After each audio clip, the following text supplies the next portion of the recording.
दोस्तों, आपसे कई बार एग्जाम में कुछ इस तरीके से सवाल पूछे जाते हैं कि आंखों के अध्ययन से संबंधित विज्ञान कौन सी होती है, ऑप्थेल्मोलॉजी क्या है, कैंसर के निदान से संबंधित विज्ञान कौन सी है, नाकों के अध्ययन से संबंधित विज्ञान को क्या कहते हैं। इस तरह के काफी सवाल आपको, चाहे सिविल सर्विसेज हो, रेलवे हो, पुलिस की एग्जाम हो, डिफेंस हो, बैंक हो, एसएससी हो, एलडीसी हो, कोई भी वनडे एग्जाम जिसमें मल्टीपल चॉइस क्वेश्चन पूछे जाते हैं, वहां आपको ये देखने को मिलेंगे।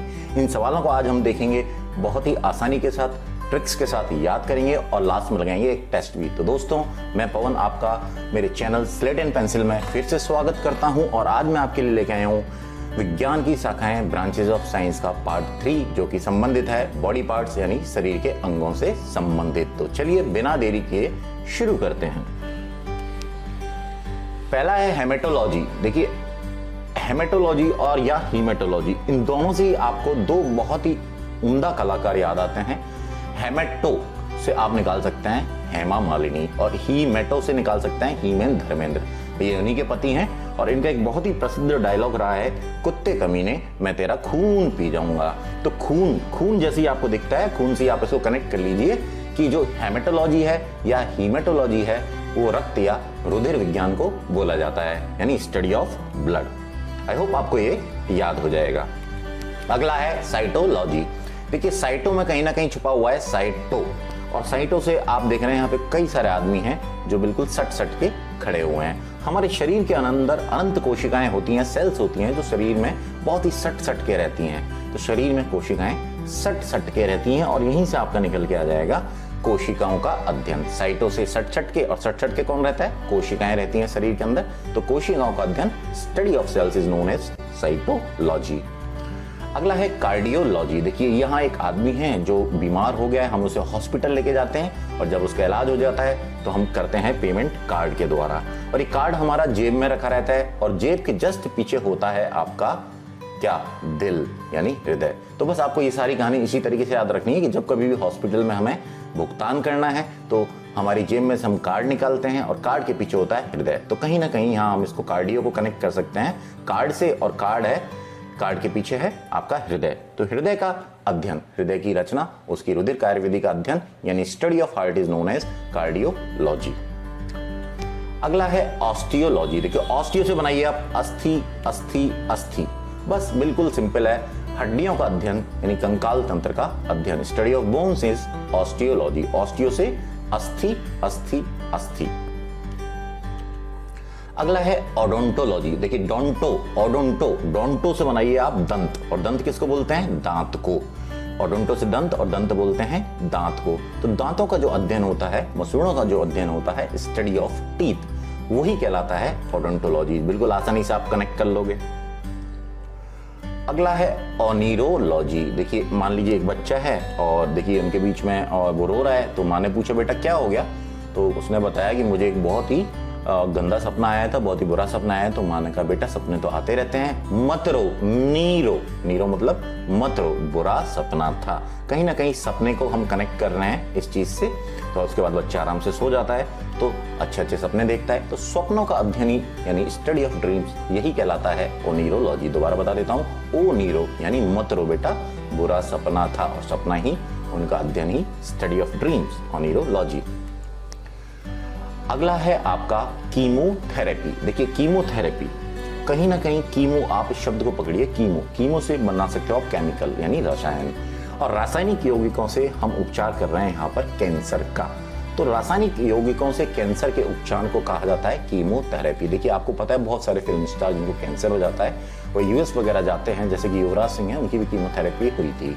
तो वो कैंसर से पीड़ित थे और उनका इलाज बहुत सक्सेसफुल रहा था। तो आप इसको बहुत अच्छे से याद रख सकते हैं। जेनेटिक्स बहुत आसान है, आनुवंशिकी। तो आप देखिए, जेनेटिक्स में है जीन, और जीन क्या करते हैं? माता पिता से संतान तक आनुवंशिक गुणों का वहन करते हैं। तो जीवों के आनुवंशिक लक्षणों के पीढ़ी दर पीढ़ी हस्तांतरण की प्रक्रिया का अध्ययन ही आपका जेनेटिक्स होता है। Study of heredity and variations is known as genetics. Genetics, gene, और जीन देखती है आपको सब कुछ याद आ जाएगा। जेरेंटोलॉजी। देखिए, आदमी को कहा जाता है कि वो ना तो वो अमर है ना ही अजर है, उसका शरीर भी बूढ़ा होता है। तो देखिए, यही जेरेंटो से हम निकालेंगे जर, जर, और जर को देखते ही आपको याद आएगा कि शरीर हमारा बूढ़ा होता है समय के साथ साथ, और जैसे जैसे ये बूढ़ा होता है आदमी के स्वभाव में कई परिवर्तन आते हैं। इन्हीं परिवर्तनों का इस आयु के साथ साथ आयु में क्या क्या परिवर्तन आते हैं, यानी वृद्धावस्था तक जाते जाते क्या क्या परिवर्तन आते हैं, इनका ही जो अध्ययन होता है वो कहलाता है जेरेंटोलॉजी, यानी study of age is known as gerontology. अगला है ट्रिकोलॉजी। देखिए कि बच्चा है और उसको हम बोलेंगे ट्रिक याद करने की कोशिश कर रहा है, ट्रिकों से बनाइए आप ट्रिक, यानी वो ट्रिक याद करने की कोशिश कर रहा है। तो देखिए याद नहीं हो रही है ट्रिक, तो वो क्या करेगा, अपने बाल नोचने लग जाएगा। तो कहीं ना कहीं हम ट्रिक को बाल से कनेक्ट कर रहे हैं कि ट्रिक याद नहीं होती है तो बाल नोचते हैं, और बालों का अध्ययन ही आपका निकल के आ जाएगा ट्रिकोलॉजी, यानी स्टडी ऑफ हेयर्स। हेपेटोलॉजी। देखिए आदमी दिख रहा है बहुत ही खुश है, क्यों खुश है, ये हैप्पी है, हेपेटो से हैप्पी है। क्यों खुश है, क्योंकि इसका लीवर एकदम वन्नाट काम कर रहा है, टनाटन काम कर रहा है। तो हैप्पी है क्यों, क्योंकि लीवर सही है। तो लीवर का अध्ययन ही कहलाता है आपका हेपेटोलॉजी, यानी जिगर का अध्ययन। अगला है आपका ऑटोलॉजी। देखिए ऑटो वालों में खास बात होती है कि आप कहीं खड़े हो, आपको कहीं जाना है और आपने बोला ए ऑटो वाले इधर आ, और वो 5-10 होते हैं दूर खड़े होते हैं, किसी थड़ी वड़ी पे खड़े होते हैं, पर दूर से ही सुन लेंगे, इतने तेज उनके कान होते हैं, और भागे भागे आते हैं मैडम हम ले चलते हैं, सर हम ले चलते हैं, इस तरीके से। तो ऑटो वालों की खास बात क्या होती है, उनके कान बहुत तेज होते हैं, और कहीं ना कहीं ऑटो से हमने निकाल लिया कान। तो कानों का जो अध्ययन होता है वही कहलाता है आपका ऑटोलॉजी, कान से संबंधित विज्ञान, स्टडी ऑफ ईयर्स। अगला है डर्मेटोलॉजी। देखिए डर्म का वैसे अर्थ होता है स्किन, यानी स्किन की स्टडी, त्वचा का अध्ययन ही कहलाता है डर्मेटोलॉजी। अब देखिए हम इसको कैसे याद करेंगे कि पहले टीवी पे एक ऐड आता था और उसमें एक पाउडर का ऐड होता था, और उसमें कहता था वो डर्मी कूल पाउडर। तो डर्म से आपको याद आएगा डर्मी कूल पाउडर। और पाउडर कहाँ लगाते हैं हम अपनी स्किन पे लगाते हैं, हम अपनी त्वचा पे लगाते हैं। तो त्वचा का अध्ययन हम यहाँ से कनेक्ट कर लेंगे डर्मेटोलॉजी से, स्टडी ऑफ स्किन। अगला है ऑप्थेल्मोलॉजी। देखिए ऑप्थेल्मोलॉजी का मतलब क्या है कि आप यहां से कहीं ना कहीं साउंड आ रहा है उफ थैला, ऑफ थैला मतलब उफ थैला। अब देखिए हो क्या रहा है, एक थैला पड़ा हुआ है और एक लड़की उसको देखने की कोशिश कर रही है। तो लड़की क्या कह रही है कि भाई मुझे ये थैला दिखाई नहीं दे रहा, उफ थैला दिख नहीं रहा। क्यों नहीं दिख रहा, क्योंकि आंखें कमजोर हैं। तो आंखों का अध्ययन ही कहला जाएगा आपका ऑप्थेल्मोलॉजी, स्टडी ऑफ आई और आई डिसीजेस आप कह सकते हैं, आपको याद हो जाएगा। अगला है ऑन्कोलॉजी। देखिए ऑन्को से आप बना सकते हैं अंकल। अब देखिए आपको यहाँ एक अंकल दिख रहे हैं, अंकल को क्या हो गया, कैंसर, तो उनका इलाज चला, तो अंकल को कैंसर हो गया, ऑन्को अंकल को कैंसर। तो कैंसर से संबंधित है ये, कैंसर की रोकथाम, निदान और उपचार के साथ संबंधित शाखा है ऑन्कोलॉजी। याद हो जाएगा, study of cancer and tumours. अगला है एनाटॉमी। देखिए एनाटॉमी क्या है, आप इसको ऐसे याद रखेंगे कि जो ह्यूमन एनाटॉमी है, यानी मानव शरीर के अंदर क्या क्या पाया जाता है, तो उसको हम यदि पढ़ना होता है तो हम एक सर्जिकल नाइफ से शरीर को चीरते हैं और उसके अंदर क्या क्या होता है ये सब देखते हैं। याद कैसे करेंगे, एनाटॉमी से आप बनाइए एना का टम्मी यानी पेट, और पेट कहाँ होता है, शरीर में। तो बस शरीर कहीं ना कहीं आपको याद आ गया तो फिर बाकी काम तो हो जाएगा कि शरीर की रचना विज्ञान है। शरीर एवं विविध अंगों की विच्छेदन द्वारा प्रदर्शित सकल रचना, विच्छेदन मतलब डिसेक्शन, जो कि हम नाइफ से काट के करते हैं। Study of internal structures after cutting और डिसेक्शन, एनाटॉमी। अगला है पैथोलॉजी। देखिए पैथो से बनाइए आप पथ, और पथ से बन जाएगा लथपथ। अब ये लथपथ किस चीज से, ये बंदा बीमारियों से लथपथ है। जैसे ही हमें पथ दिखा, लथपथ किससे, बीमारियों से। तो बीमारियां हमें याद आ जाएंगी। तो बीमारियों का अध्ययन, रोगों की प्रकृति के कारण कि भाई ये किस वजह से होती है, उनका उपचार आदि का अध्ययन जो होता है वो किस में आता है, पैथोलॉजी के अंदर, स्टडी ऑफ डिजीजेस, आप याद हो जाएगा। अगला है कैलोलॉजी। देखिए कैलोलॉजी में अब यहाँ पे आपको दिख रही है एक लड़की है, वो हालांकि काली है, पर देखिए काला हो या गोरा हो, पर होना क्या चाहिए, सुंदर होना चाहिए। काला हो या गोरा हो पर सुंदर हो, तो यहाँ बात सुंदरता की हो रही है, काले या गोरे से मतलब नहीं है। तो कैलो से आप निकालोगे काला और फिर बोलोगे कि चाहे काला हो चाहे गोरा हो पर सुंदर होना चाहिए, इसलिए सौंदर्य का अध्ययन कहलाता है कैलोलॉजी, स्टडी ऑफ ह्यूमन ब्यूटी। आपको आसानी से आप इसको कनेक्ट कर सकते हैं। अगला है नेफ्रोलॉजी। देखिए नेफ्रोल, तो नेफ्रो से आप बनाएंगे एक ट्रिक, पर उससे पहले मैं आपको बता देता हूं कि किडनी के अंदर पाए जाते हैं नेफ्रॉन्स, वहां से ये शब्द निकल के आया है नेफ्रोलॉजी, और इसलिए किडनी का अध्ययन यानी आपके वृक्क या गुर्दे का अध्ययन ही कहलाता है नेफ्रोलॉजी। पर हम इसको दूसरे तरीके से याद करेंगे, फ्रो से हम बनाएंगे फ्राई राजमा।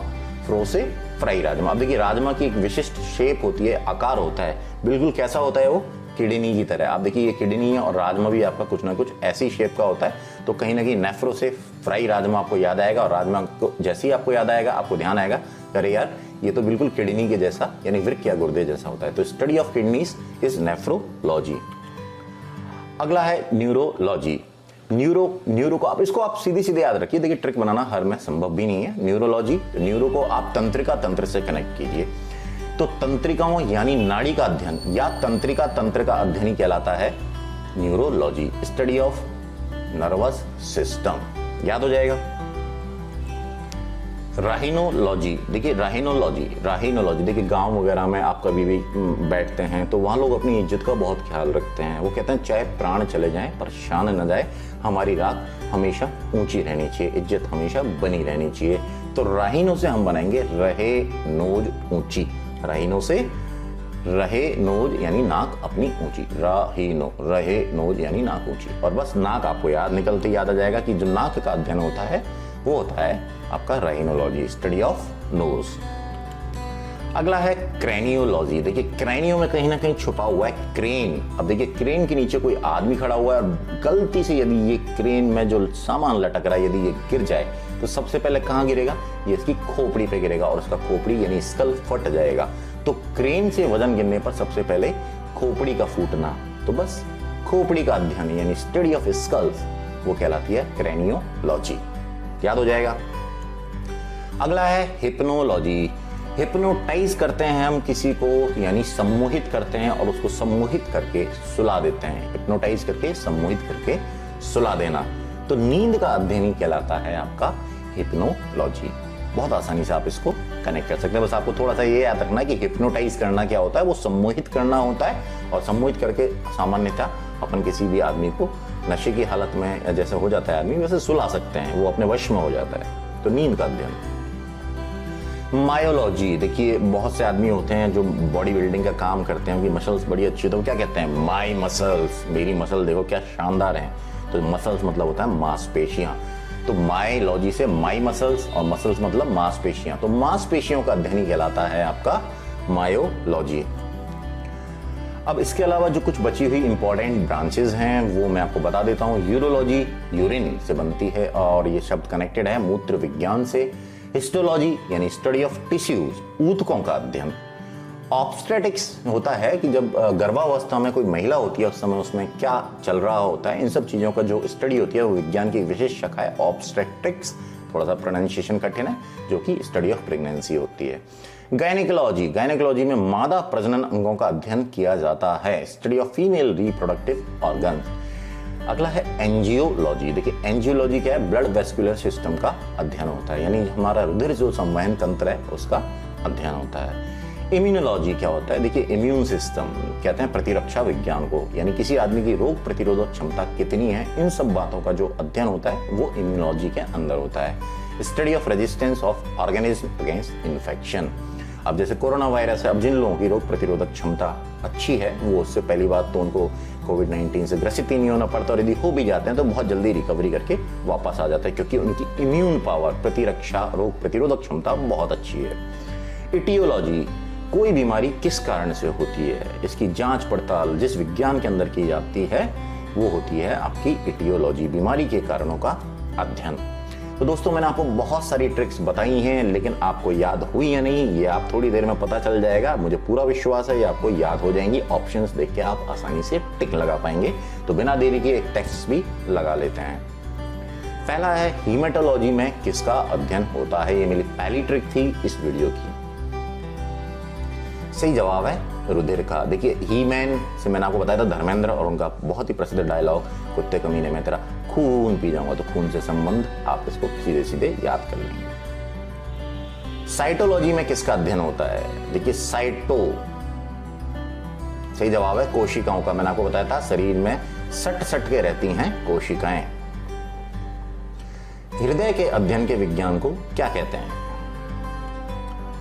सही जवाब है कार्डियोलॉजी। कार्ड निकालेंगे आप हॉस्पिटल में भुगतान करते टाइम, और कार्ड आपकी जेब में रखा होता है और जेब के पीछे होता है आपका हृदय।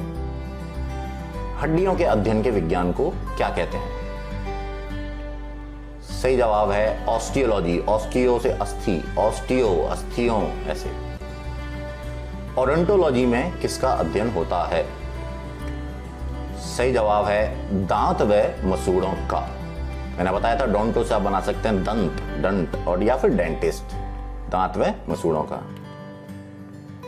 स्वप्नों के अध्ययन के विज्ञान को क्या कहते हैं? सही जवाब है ओनिरोलॉजी। मैंने बताया था ओ नीरो मत रो बच्चे, बुरा सपना था। रासायनिक यौगिकों से कैंसर का उपचार के विज्ञान को क्या कहते हैं? बड़ा आसान है, कीमोथेरेपी। कीमो में कहीं ना कहीं केमिकल्स छुपा हुआ है और केमिकल मतलब रसायन। जीवों के आनुवंशिक लक्षणों के पीढ़ी दर पीढ़ी हस्तांतरण की प्रक्रिया विज्ञान की किस शाखा के अंतर्गत आती है? सही जवाब है जेनेटिक्स यानी आनुवंशिकी। जेनेटिक्स से कहीं ना कहीं जीन आपको याद आता है। वृद्धावस्था से संबंधित तथ्यों के अध्ययन के विज्ञान को क्या कहते हैं? सही जवाब है जेरेंटोलॉजी। मैंने बताया था जर यानी शरीर का बूढ़ा होना, तो शरीर जैसे जैसे बूढ़ा होता है उसमें क्या क्या चेंजेस आते हैं, आयु का अध्ययन। ट्रिकोलॉजी में किसका अध्ययन होता है? सही जवाब है बालों का। जब ट्रिक याद नहीं होती है तो आप अपने बाल नोचने लग जाते हो। हेपेटोलॉजी में किसका अध्ययन होता है? सही जवाब है जिगर का। यदि आप हैप्पी हो तो क्यों हैप्पी हो? क्योंकि आपका जिगर यानी लीवर एकदम टनाटन काम कर रहा है। कान से संबंधित विज्ञान को क्या कहते हैं? सही जवाब है ऑटोलॉजी। देखिए ऑटो वालों के कान बहुत तेज होते हैं, दूर से ही अपनी आवाज सुन लेते हैं। डर्मेटोलॉजी में किसका अध्ययन होता है? सही जवाब है त्वचा का। Dermi Dermi cool cool powder लगाते हैं त्वचा पे, हैं आप स्किन पे। ऑप्थेल्मोलॉजी में किसका अध्ययन होता है? सही जवाब है आंखों का। उफ, थैला नहीं दिख रहा है क्योंकि आंखें कमजोर हैं। कैंसर की रोकथाम, निदान और उपचार के साथ संबंधित विज्ञान। सही जवाब है ऑन्कोलॉजी। ऑन्को से मैंने बताया था अंकल, और अंकल को हो गया कैंसर। रोगों की प्रकृति के कारण, उपचार आदि का अध्ययन के साथ संबंधित विज्ञान की शाखा है। सही जवाब है पैथोलॉजी। शरीर रचना विज्ञान, शरीर एवं विविध अंगों की विच्छेदन द्वारा यानी डिसेक्शन के द्वारा प्रदर्शित सकल रचना के साथ संबंधित विज्ञान की शाखा। सही जवाब है एनाटॉमी।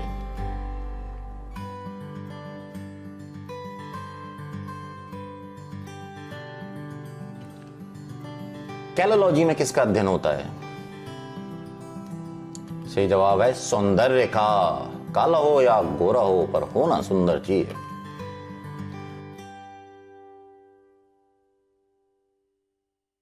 नेफ्रोलॉजी में किसका अध्ययन होता है? सही जवाब है वृक्क या गुर्दे का। फ्रो से फ्राई राजमा बिल्कुल लगता है किडनी की तरह।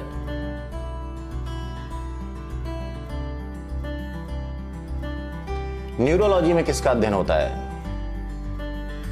तंत्रिकाओं या नाड़ी का, नर्वस सिस्टम का।